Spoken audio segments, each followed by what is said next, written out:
नमस्कार, आप देख रहे हैं न्यूज वन इंडिया। मैं हूं आपके साथ दीपिका ओझा। चलिए खबरों की शुरुआत करते हैं बड़ी जानकारी के साथ। आपको बता दें कि मोदी के शपथ ग्रहण के बाद संगठनात्मक बदलाव के संकेत मिल रहे हैं। चुनाव में कमजोर साबित हुए बीजेपी के प्रदेश संगठन में अब बदलाव के संकेत मिल रहे हैं। चुनाव जीतने वाले प्रदेश के 2 मंत्रियों के स्थान पर शामिल किए जाएंगे नए चेहरे। इसके अलावा आपको बता दें कि पीएम पद की शपथ लेने के बाद समीक्षा की जाएगी। कैबिनेट मंत्री जितिन प्रसाद पीलीभीत से चुनाव जीते हैं। इसके अलावा कैबिनेट मंत्री अनूप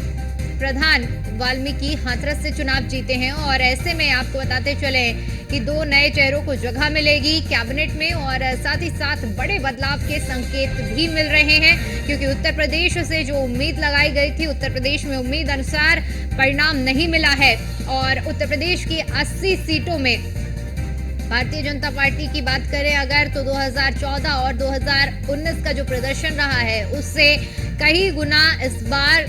उत्तर प्रदेश में खराब प्रदर्शन बीजेपी का देखने को मिला है और ऐसे में अब शपथ ग्रहण समारोह के बाद संगठनात्मक बदलाव के संकेत साफ तौर पर मिल पा रहे हैं। चुनाव में कमजोर साबित हुई बीजेपी के जो प्रदेश संगठन है उसमें अब बदलाव हो सकता है। तो ये बड़ी जानकारी हम आपके साथ साझा कर रहे हैं और साथ ही साथ आपको बताते चलें क्योंकि इस बार के चुनाव में पीलीभीत से जितिन प्रसाद चुनाव जीते हैं और कैबिनेट मंत्री अनूप प्रधान वाल्मीकि जो कि हाथरस से चुनाव जीते हैं और इन दोनों ही चेहरों ने बड़ी जीत हासिल की है और ऐसे में प्रदेश के 2 मंत्रियों के स्थान पर नए चेहरे भी शामिल होंगे। तो बड़े बदलाव के संकेत उत्तर प्रदेश बीजेपी में मिल रहे हैं और अब बदलाव भी होगा क्योंकि भारतीय जनता पार्टी मंथन करते हुए आगे की पूरी रणनीति तैयार करेगी और अब किसको पद मिलता है और किसकी कुर्सी जाती है ये देखने वाली बात रहेगी। लेकिन फिलहाल के लिए जो जानकारी सामने आ रही है उसके मुताबिक आपको बता दें कि शपथ ग्रहण समारोह के बाद संगठनात्मक बदलाव हो सकते हैं क्योंकि भारतीय जनता पार्टी का प्रदर्शन उत्तर प्रदेश में कमजोर साबित हुआ है। प्रदेश संगठन जहां पिछली बार जो आंकड़ा 60 की रेस में था इस बार वो आधे पर सिमट कर रह गया है और ऐसे में अब समीक्षा का दौर शुरू होगा।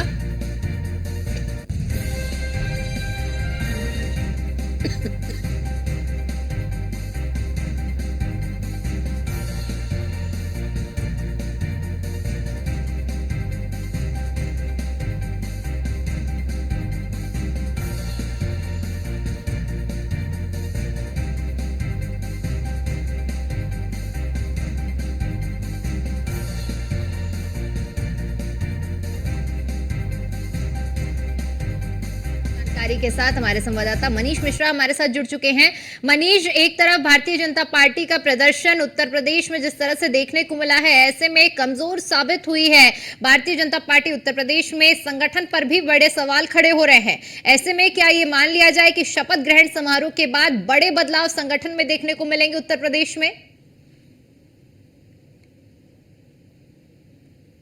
2019 में जब 62 का आंकड़ा 133 पे आके सिमट गया था उसको लेकर कहीं ना कहीं सबकी निगाह भारतीय जनता पार्टी की उत्तर प्रदेश की इकाई पे जरूर होगी और अभी क्योंकि अब एक बैठक होनी जा रही है जिसमें प्रदेश अध्यक्ष भूपेन्द्र चौधरी, प्रदेश संगठन महामंत्री धर्मपाल सिंह,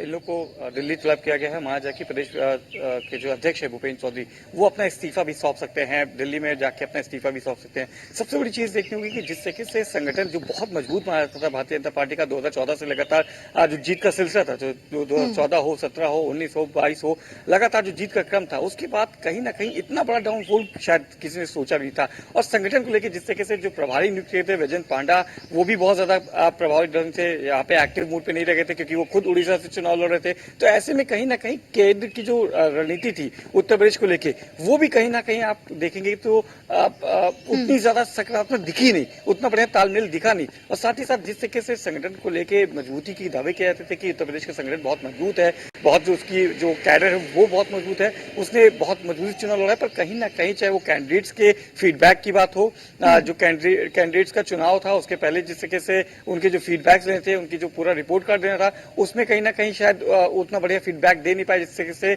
जो 60% या 70% के आसपास के जो कैंडिडेट्स हैं उनको दोबारा मौका दिया गया, जिनका फीडबैक अच्छा नहीं था। और देखा गया कि उनमें से करीब 20% जो 20 कैंडिडेट हैं उन्होंने चुनाव हारे भी हैं। तो कहीं ना कहीं संगठन को लेकर बड़ा सवाल उठ रहा है, और सवाल उठना जायज भी है। उसके बाद माना जा रहा है कि जब 8 तारीख को, जिस तरीके से जो हमारे सोर्सेस हैं बता रहे कि 8 तारीख को प्रधानमंत्री नरेंद्र मोदी एक बार शपथ लेंगे, शपथ के बाद सबसे बड़ा सूबा है, देश का सबसे बड़ा सूबा माना जाता है, दिल्ली का रास्ता इसे जाता है। अगर 62 के आसपास का आंकड़ा छूती भारतीय जनता पार्टी या 60 का भी छूती, तो निश्चित तौर से ये जो स्थिति है आज, जो दिल्ली में जो स्थिति है वो शायद आपको देखने को न मिलती है, और एक मजबूत स्थिति में होती भारतीय जनता पार्टी। तो निश्चित तौर से एक बड़े संगठन फेरबदल के लिए तैयारी रखी जाएगी, संगठन में बड़ा फेरबदल हो सकता है, और माना जा रहा है जो कुछ बड़े चेहरे हैं उनको अब संगठन से बाहर किया जाएगा, और जो कुछ चेहरे ऐसे हैं जो मंत्रिमंडल में हैं उनको शायद वापस फिर से संगठन में लाके संगठन को मजबूत किया जाएगा। और ये कोशिश की है कि संघ सरकार और संगठन के बीच के जो तालमेल है उसको एक बार फिर से बनाया जाए, ताकि आगामी जो चुनाव हो 2027-2019 के जो चुनाव हो उसके लिए एक पूरे मजबूत संगठन और सरकार के बीच का जो तालमेल है उसको रखा जा सके। जी बिल्कुल मनीष, क्योंकि देखिए बदलाव के संकेत मिल रहे हैं, और संकेत तो जिस दिन से नतीजे सामने आए हैं उसी दिन से लगातार यही उम्मीद जताई जा रही है कि अब कुछ बड़ा उत्तर प्रदेश में हो सकता है। इसके अलावा क्योंकि देखिए 2 कैबिनेट मंत्री भी रहे हैं जिन्होंने जीत दर्ज की है, ऐसे में अब प्रदेश में 2 मंत्रियों के स्थान पर नए चेहरे भी शामिल किए जाएंगे इस बार।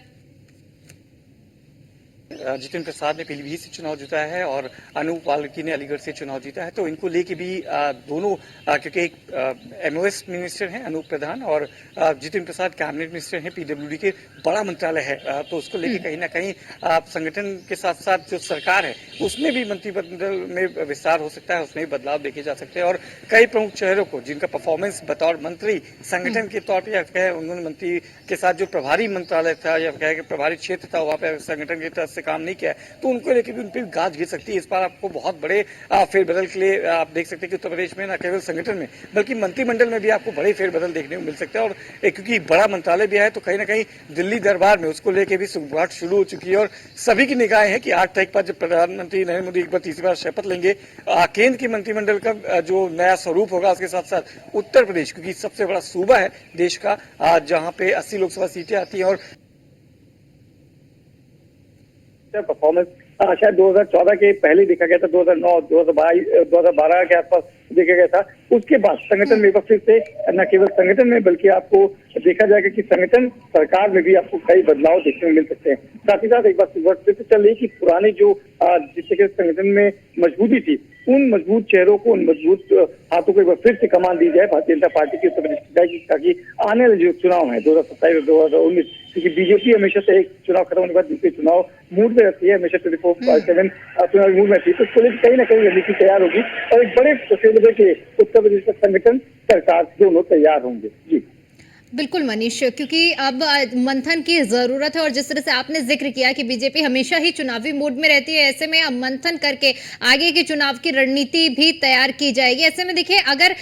चाहे पूरा ये हम बात करें पश्चिमी उत्तर प्रदेश की या पूर्वांचल की बात करें,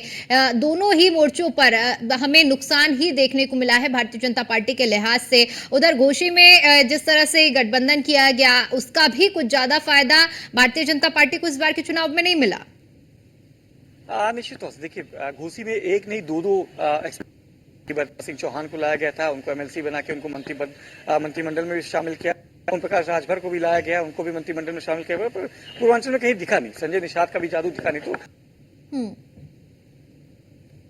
तो देखने को मिला नहीं इतना बड़ा इफेक्ट आपको देखने को मिला। हाँ, पश्चिमी उत्तर प्रदेश में कह सकते परफॉर्मेंस अच्छा रहा।